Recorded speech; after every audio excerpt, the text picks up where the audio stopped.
ايه ده؟ اخيرا كله بقى بيتكلم على السودان وهتتحل زي ما مشكلة غزة اتحلت. ولا انت ايه رايك؟ رايي في ايه؟ انت عارف يعني ايه كله بقى بدأ يتكلم على مشكلة السودان؟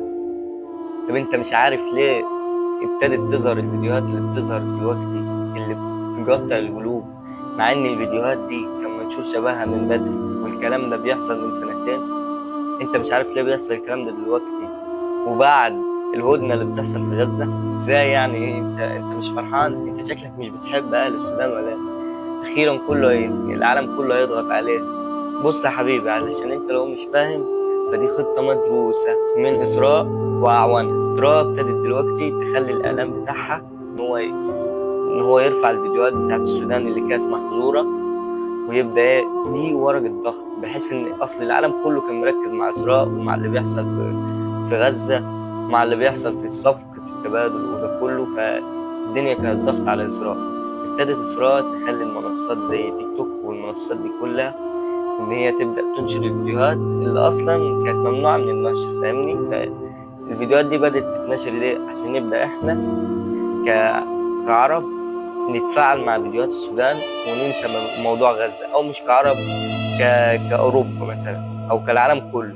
العالم كله لما يركز مع موضوع السودان ويبدأوا يحلوا في مشكلة السودان، هيبدأوا هم يبدأوا في تنفيذ مخططهم ويحطوا الشروط اللي هم عايزينها في المخطط بتاع غزة. وده اللي مش فاهم. وأنا كلامي هنا لكل واحد، لكل صانع محتوى: اللي بيحصل في السودان ده بيحصل من مدة طويلة، اديلها سنتين الحرب في السودان. انتوا جايين تتكلموا دلوقتي، تمام، انا ما عنديش مشكلة، ايوه الموضوع طلع ترند وكلكم طالعين تتكلموا عشان خاطر ترند. بس الفكرة فين؟ انا النهارده قبل ما اتكلم على ترند هطلع ماشي، انا عايز ريتش وعايز الدنيا دي كلها، واي حد بيقدم محتوى في العموم فهو بيبقى عايز ريتش، ما فيش حد ما بيبقاش عايز ريتش، ودي حاجة مش بس انا قبل ما عاوز ريتش افكر اشوف ليه حصل في الوقت ده. طب ليه كل الناس ابتدت تتكلم؟ مع موضوع غزة في الاول الناس كلها كانت بتتكلم وبعد كده رجعوا يسكتوا. فيا ريت الناس تفهم ان دي خطة معدة عشان تبدأ إسراء في تنفيذ شروطها على غزة. وده اللي بيحصل بالظبط للي مش فاهم. دي سياسة. الحاء ر ب ما بقتش بالسين لام ح، لا، الحاء ر ب بقت بحاجات تانية دلوقتي، بقت عن طريق الإعلام، عن طريق السوشيال ميديا، عن طريق الترندات. فيا ريت الناس تركز.